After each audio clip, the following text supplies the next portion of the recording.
नमस्कार, बहुत स्वागत है बुलेटिन में आपका। मैं हूं शीनम शर्मा और सबसे पहले उत्तराखंड की खबरों में उधम सिंह नगर की बात होगी। बड़ी खबर यहां से आ रही है। जंगल में फॉरेस्ट टीम और वन तस्करों के बीच शुक्रवार को मुठभेड़ हो गई। तराई केंद्र डिवीजन की पीपल पड़ाव रेंज में फॉरेस्ट टीम को वन तस्करों की मौजूदगी की खबर लगी। फॉरेस्ट टीम मौके पर पहुंची। फॉरेस्ट टीम को अपने करीब देखकर तस्करों ने फायरिंग करना शुरू कर दिया। हालांकि फॉरेस्ट टीम ने भी जवाबी फायर किया। इस दौरान तस्कर तो फरार हो गए, लेकिन 4 वनकर्मी घायल हो गए, जिसमें रेंजर रूप नारायण गौतम और 3 फॉरेस्ट के गार्ड शामिल हैं। चारों घायलों को रुद्रपुर के जिला अस्पताल में भर्ती कराया गया, जहां पर घायलों को देखने उधम सिंह नगर जिले के एसएसपी मणिकांत मिश्र पहुंचे। एसएसपी के मुताबिक फॉरेस्ट टीम पर फायर करने वालों में से एक की पहचान हुई है। पुलिस जल्द ही अपराधियों की गिरफ्तारी कर लेगी। पुलिस शुक्रवार रात से ही तस्करों की धरपकड़ की कोशिश कर रही है।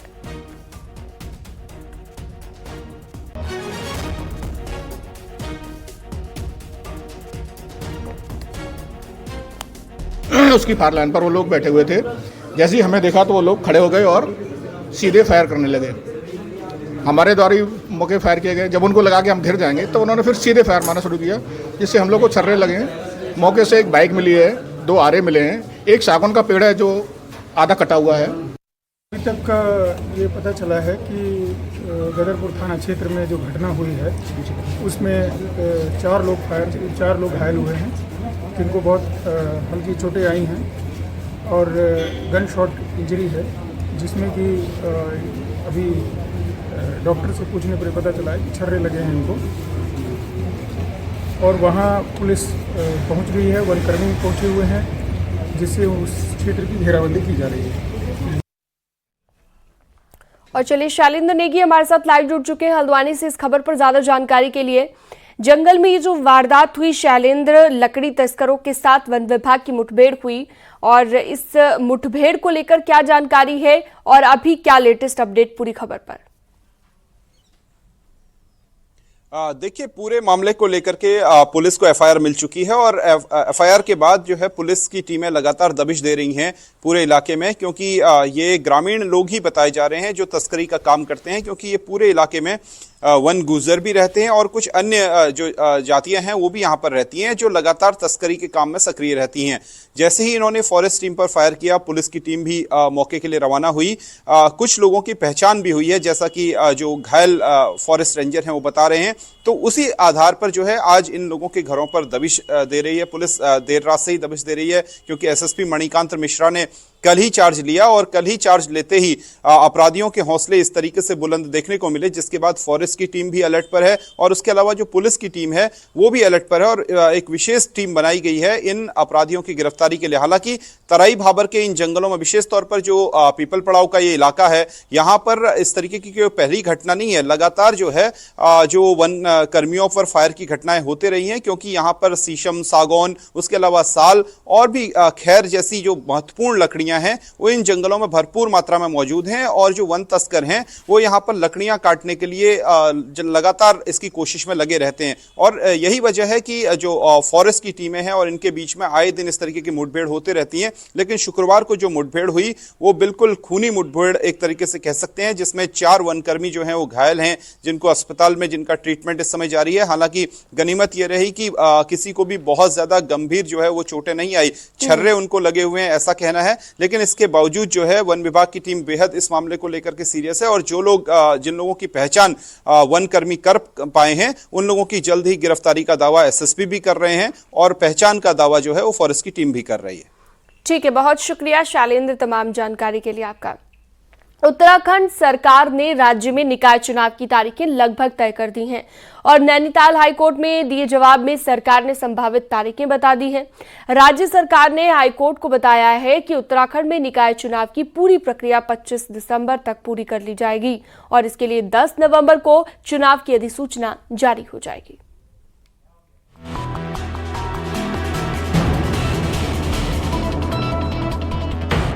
उत्तराखंड में लगातार टलते जा रहे निकाय चुनाव पर आखिरकार फाइनल डेट आ गई है।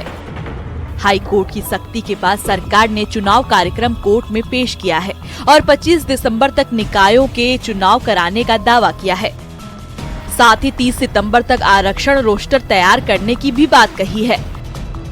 हाई कोर्ट में दाखिल चुनावी कार्यक्रम में 10 नवंबर को चुनाव की अधिसूचना जारी करने के साथ 25 दिसंबर तक चुनाव खत्म करने का दावा सरकार ने किया है, जिसके बाद कोर्ट ने सभी जनहित याचिकाओं को बंद कर दिया।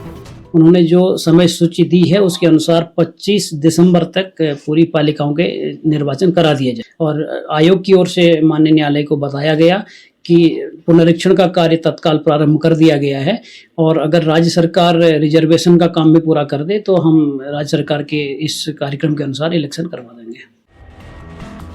दरअसल सरकार ने चौथी बार चुनाव कराने की बात कोर्ट में कही है, लेकिन याचिकाकर्ताओं को अभी भी कम ही यकीन है। 2 दिसंबर 2023 के बाद प्रशासकों के हवाले निकाय है। हालांकि सुनवाई के दौरान कोर्ट ने टिप्पणी की कि चुनाव न करा पाना सरकार का फेल्योर है।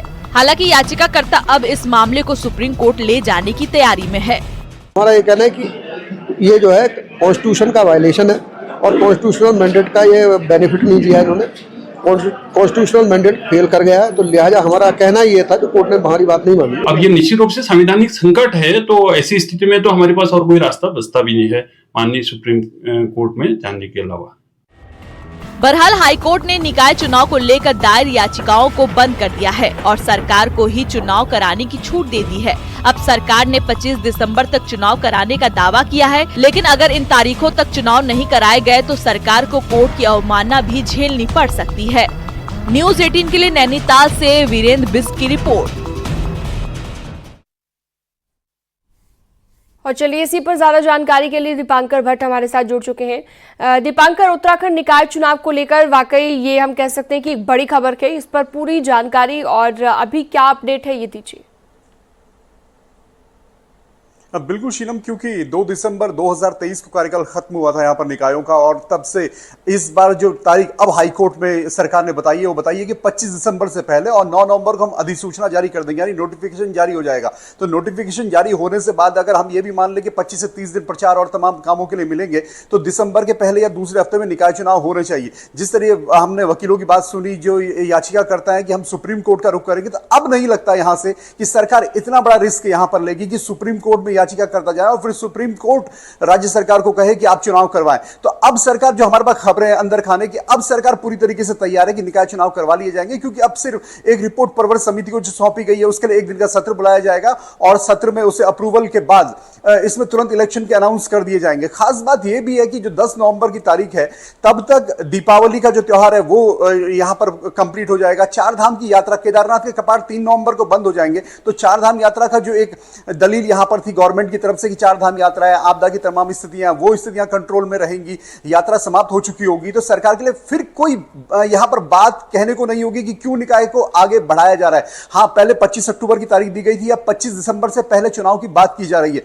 खास बात यह है कि 12 नगर निगमों में चुनाव होने हैं। 3 नगर निगम बिल्कुल नए हैं, श्रीनगर, अल्मोड़ा, पिथौरागढ़ जो अभी बनाए गए। श्रीनगर हालांकि पहले बना था, लेकिन अल्मोड़ा, पिथौरागढ़ अभी बनाए गए। बाकी 8 नगर निगम मैदानी क्षेत्र के हैं और सरकार के 2.5 साल का कार्यकाल इस महीने कंप्लीट हो रहा है। तो सरकार यह भी चाहेगी कि जब इलेक्शन में गवर्नमेंट जाए तो जो रिफ्लेक्शन यहां पर वोटर का होगा वो किस तरीके का होगा, यह भी बीजेपी यहां पर देखना चाहेगी। बीजेपी के होल्ड रहा है नगर निगमों में, अगर देखा जाए पिछले चुनाव में या टोटल ओवरऑल निकायों में, तो बीजेपी यहां पर कहीं भी मैंडेट को लूज नहीं करना चाहती। तो बीजेपी ने यह चुनाव आगे क्यों है, यह हमने प्रेमचंद अग्रवाल जो शहरी विकास मंत्री हैं उनसे सवाल पूछा था, लेकिन पहले बात कही गई कि लोकसभा चुनाव है, उसके बाद कहा गया कि बारिश का मौसम है, तमाम जगहों पर आपदा की स्थितियां हैं। लेकिन अब सरकार के पास कोई बड़ी वजह यह नहीं है बताने के लिए कि क्यों निकाय चुनाव को आगे टाला जाएगा, और सरकार बिल्कुल नहीं चाहेगी कि यह मसला सुप्रीम कोर्ट जाए और फिर सुप्रीम कोर्ट के ऑर्डर पर गवर्नमेंट को इलेक्शन कराना पड़े। यानी अब एक बात तय है कि 10 नवंबर को नोटिफिकेशन जारी होगा, यह तय है, और 25 दिसंबर से पहले निकायों में गवर्नमेंट बन जाएगी। शीनम,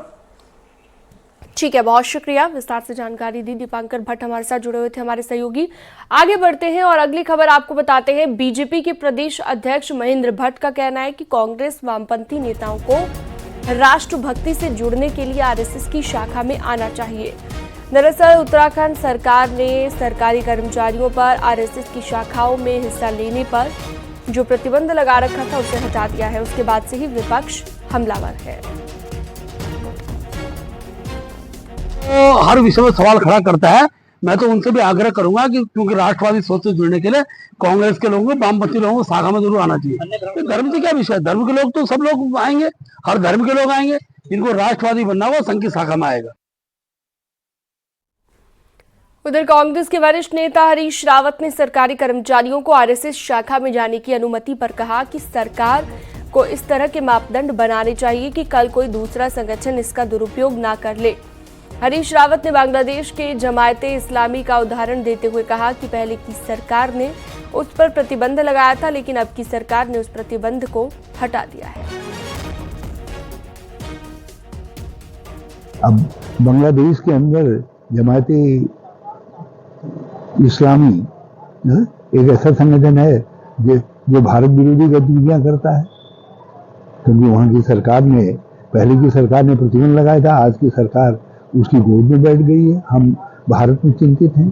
तो कभी भी आप यदि एक मापदंड बनाएंगे तो वो मापदंड सबके लिए लागू करना पड़ता है। कांग्रेस नेता रणजीत रावत ने हल्द्वानी में एक विवादित बयान दे दिया है। हल्द्वानी में कांग्रेस के कार्यकर्ताओं के बीच बोलते हुए रणजीत रावत ने कहा कि बीजेपी सरकार में बीजेपी कार्यकर्ताओं और पदाधिकारियों के काम ही नहीं हो रहे हैं, ऐसे में जनता के काम क्या हो रहे होंगे, पूछने की जरूरत नहीं है। उन्होंने कहा कि बीजेपी नेताओं की हालत ऐसी हो गई है जैसे वो बीमार हो। न तो बीजेपी कार्यकर्ता अपना दर्द किसी को बयां कर पा रहे हैं और न ही सहन कर पा रहे हैं। ठेकेदार जो हैं गुजरात से आ गए हैं, लेबर से लेके सप्लायर से लेके ठेकेदार तक, तो भाजपा के लोग भी अपने को उपेक्षित महसूस कर रहे हैं। और मैंने कहा कि उनको बवासीर की बीमारी हो गई है। बवासीर जब किसी को होती है तो चुपचाप डॉक्टर को तो दिखाता है, लेकिन आसपास में सोसाइटी में किसी को बताता नहीं है कि मुझे बवासीर हो गई है। तो इस तरह की हालत भाजपा वालों की है, दर्द भी है लेकिन बता भी नहीं सकते। देवभूमि उत्तराखंड की डेमोग्राफी तेजी के साथ बदल रही है। ये हम नहीं कह रहे हैं, बल्कि 2011 की जनगणना से लेकर वोटर लिस्ट के ताजा आंकड़े इस बात की तस्दीक कर रहे हैं। देहरादून के पछुवादून इलाके में करीब 28 गांवों में हिंदू अल्पसंख्यक हो गए हैं। यही कारण है कि सीएम पुष्कर सिंह धामी भी कई मौकों पर इसको लेकर अपनी चिंता जता चुके हैं।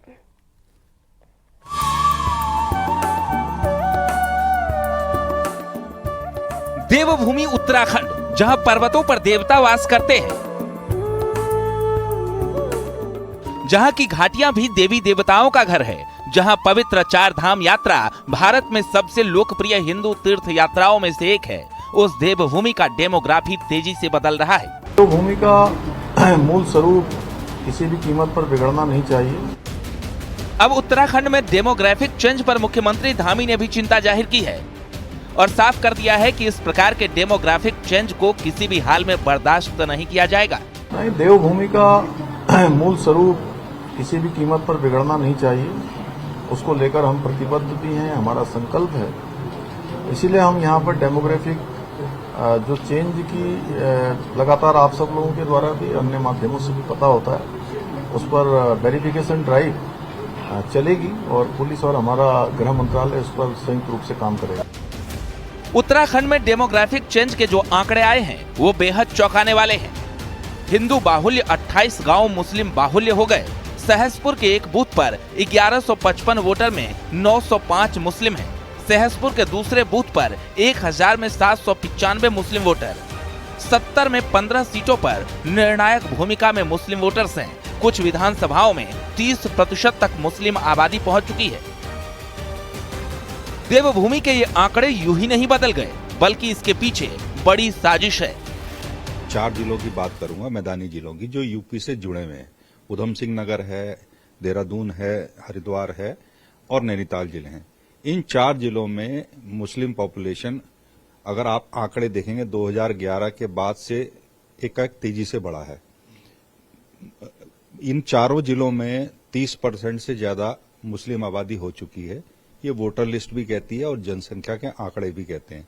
हमने उन्हीं आंकड़ों के आधार पर ये एक तस्वीर सामने रखी है कि जो हरिद्वार है, हरिद्वार में मुस्लिम पॉपुलेशन कुंभ क्षेत्र को अगर छोड़ दिया जाए तो वहां पर 35 से 36% है। ये एक सामरिक दृष्टि से एक बहुत बड़ा, बहुत अच्छा स्टेट, बहुत महत्वपूर्ण स्टेट है, क्योंकि हम चाइना से घिरे हुए हैं, उधर से नेपाल से घिरे हुए हैं, इन्फिल्ट्रेशन हो रहे हैं और जहां तक डेमोग्राफी की बात है, यस, उत्तराखंड की जो संस्कृति है वो सनातन का मुकुट है और सनातन यहाँ से सनातन के रक्षा के लिए यहाँ की जो आपकी जो इकोलॉजी है, यहाँ का जो पर्यावरण है, उसकी सबसे पहले रक्षा होनी चाहिए। जिस तरह उत्तराखंड में लव जिहाद और लैंड जिहाद की खबरें सामने आई, मस्जिद, मदरसे, मजार बिना सरकारी परमिशन के अवैध रूप से बनाए गए और खास मकसद से खास वर्गों की घुसपैठ कराई गई, वो देवभूमि के लिए खतरे की घंटी से कम नहीं। न्यूज़ 18 के लिए देहरादून से सुनील नप्रभात की रिपोर्ट।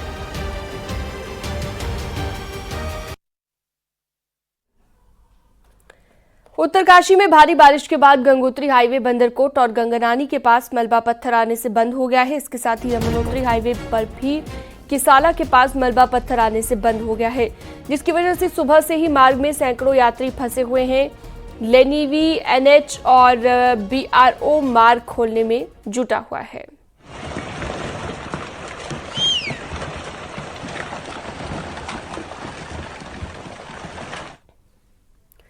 मुनस्यारी से अगली खबर। यहां पर मल्ला जोहार इलाके में लगातार बारिश के बाद भूस्खलन हो रहा है और इससे मुनस्यारी मिलम रोड पूरी तरह बंद हो गया है। आवाजाही करने के लिए लोग पुराने पैदल रास्ते का ही इस्तेमाल कर रहे हैं, जो कि काफी खतरनाक है और आप देख भी सकते हैं कि उफनती नदी के बीच किस तरह से लोग जाने के लिए मजबूर हैं। मजबूरी में इस रास्ते का इस्तेमाल कर रहे हैं, लेकिन थोड़ी सी चूक यहाँ पर भारी पड़ सकती है, हालात बिगड़ सकते हैं, लेकिन फिर भी लोग यहां से जाने को मजबूर हैं। अभी टाइम हो रहा है 10:30 हो रहा है और ये वीडियो 6 तारीख की है। उत्तरकाशी से अगली बड़ी खबर। यहां पर वरुणावत पर्वत पर हो रहे भूस्खलन पर सर्वे शुरू हो गया है और टीएचडीसी सहित जीएसआई और यूएलएमएमसी के विशेषज्ञों ने सर्वे शुरू किया है। देर शाम को टीम के सदस्यों ने वरुणावत भूस्खलन का जायजा लिया। विशेषज्ञों की टीम आज भी करेगी प्रभावित क्षेत्र का दौरा, भूस्खलन के कारण और समाधान पर अपनी रिपोर्ट देगी।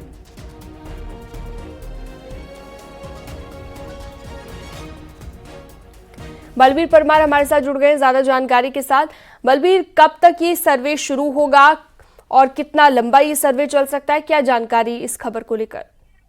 बिल्कुल, कल शाम को यह टीम उत्तरकाशी पहुंची थी। टीएचडीसी समेत संयुक्त यह टीम है जो वरुणावत पर्वत पे हो रहे जो भूस्खलन हो रहा है, जो उसको लेके विस्तृत रिपोर्ट तैयार करेगी और किस तरह के कार्य इस पर्वत पे होने हैं उसको लेके अपनी रिपोर्ट जो जिला प्रशासन है उसको सौंपेगी।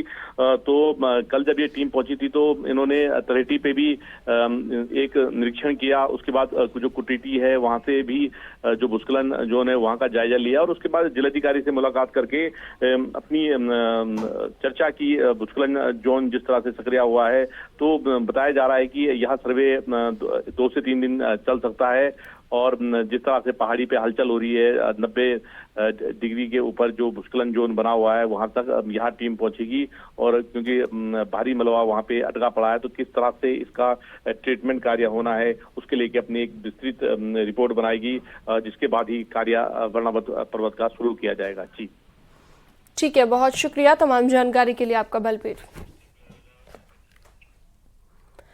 उत्तरकाशी से बड़ी खबर आ रही है। यहां पर हर्षिल बाजार में एक दुकान आग की चपेट में आने से जलकर खाक हो गई है। कड़ी मशक्कत के बाद फायर सर्विस और स्थानीय लोगों ने आग पर काबू पाया है।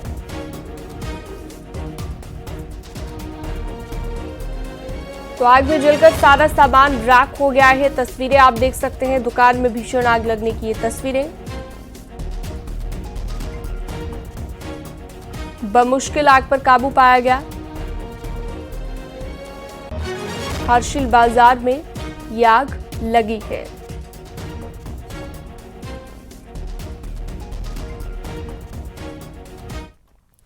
देहरादून से अगली बड़ी खबर। महिला गेस्ट टीचर्स के लिए बड़ी खबर के अब मिल सकेंगी 6 महीने की मैटरनिटी लीव। शिक्षा विभाग ने जारी किया है आदेश। कैबिनेट के फैसले के बाद आदेश जारी किया गया।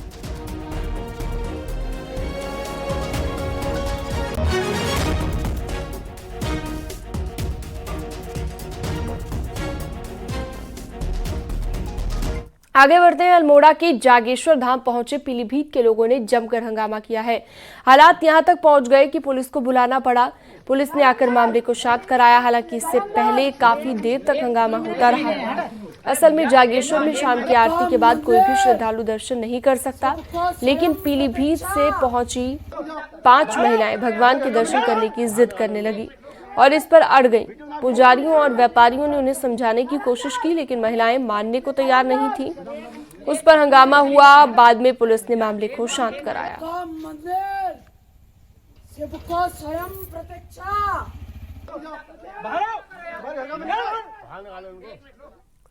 देहरादून के रानी पोखरी इलाके में एक ज्वेलरी की दुकान पर चोरी के मामले में पुलिस ने 3 लोगों को गिरफ्तार किया, जिनमें एक मुजफ्फरनगर का सुनार भी इसमें शामिल है। पुलिस के अनुसार मुखबिर की सूचना पर 2 अभियुक्त गिरफ्तार किए गए, जो उत्तर प्रदेश के शाहजहांपुर के रहने वाले हैं। इन्होंने ही दुकान से ज्वेलरी की चोरी करके मुजफ्फरनगर के दूसरे सुनार को बेचा था।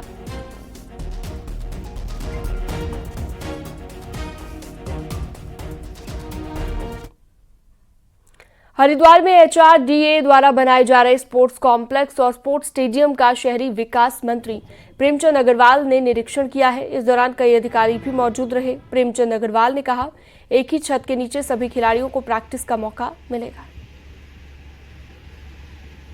भारत की टीम जाती है, माननीय प्रधानमंत्री जी उनको आशीर्वाद देते हैं और उनकी एक भावना है खेलो इंडिया।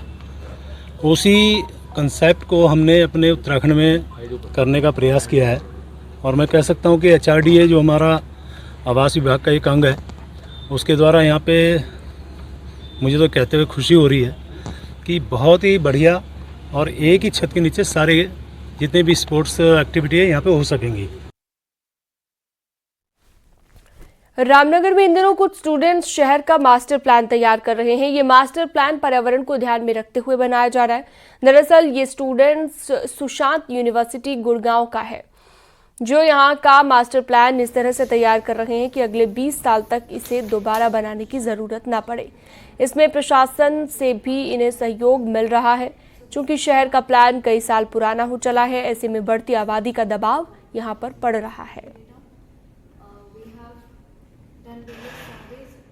20 बच्चों की टीम है मास्टर्स इन प्लानिंग की, एंड हम लोग यहाँ पे रामनगर में हैं अभी, एंड हम लोग मास्टर प्लान तैयार कर रहे हैं रामनगर के लिए, जिसमें कि डेवलपमेंट प्लान बनेगा। मास्टर प्लानिंग के जो स्टूडेंट्स हैं उनके द्वारा अपने रिसर्च के लिए यहाँ पे रामनगर में सर्वे किया जा रहा है। इसमें बेसिकली रामनगर शहर का जो पुराना मास्टर प्लान है वर्तमान में उसमें क्या क्या परिवर्तन आ चुके हैं, इसके संबंध में उनके द्वारा रिसर्च पेपर तैयार किया जा रहा है, जिस संबंध में उनके द्वारा हमारे साथ बैठक की गई थी। हमारे द्वारा उन्हें पूर्ण सहयोग देने का आश्वासन दिया गया। अल्मोड़ा में नंदा देवी का मेला शुरू हो गया है। 1 हफ्ते तक चलने वाले मेले की शुरुआत ऐपण और मेहंदी प्रतियोगिता से हुई। नंदा देवी में रंगारंग कार्यक्रमों का भी आयोजन किया जाएगा। पहाड़ में कुल देवी के रूप में मां नंदा सुनंदा की पूजा अर्चना की जाती है।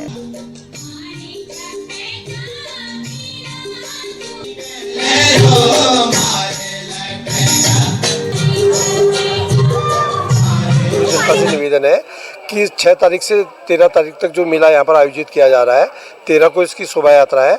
आप लोग आशीर्वाद लेने मैया के मंदिर में जरूर आएं और यहाँ पर शांति और सौहार्द बनाने के लिए मंदिर समिति और मेला समिति को सहयोग करें।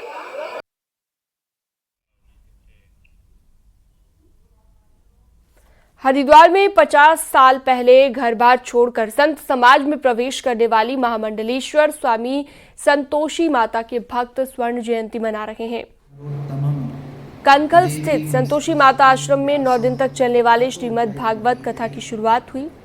इस मौके पर संत समाज के कई प्रतिनिधि और राजनीतिक जगत की हस्तियां शामिल हुई। सरकार के कैबिनेट मंत्री प्रेमचंद अग्रवाल ने कहा कि माताजी जैसे संत विरले ही होते हैं, जिनका जीवन धर्म परायण है और समाज को समर्पित है। यहाँ परिवर्तन सबका। तो 50 साल पहले घर बार छोड़कर आई थी और उसके बाद उनका अब जयंती समारोह हरिद्वार में मनाया जाता है। उनकी जो कहानी है वो भी यहाँ पर काफी प्रचलित है। संतोषी माता आश्रम जहाँ पर ये समारोह चल रहा है। मंत्री प्रेमचंद अग्रवाल भी इसमें शामिल हुए हैं।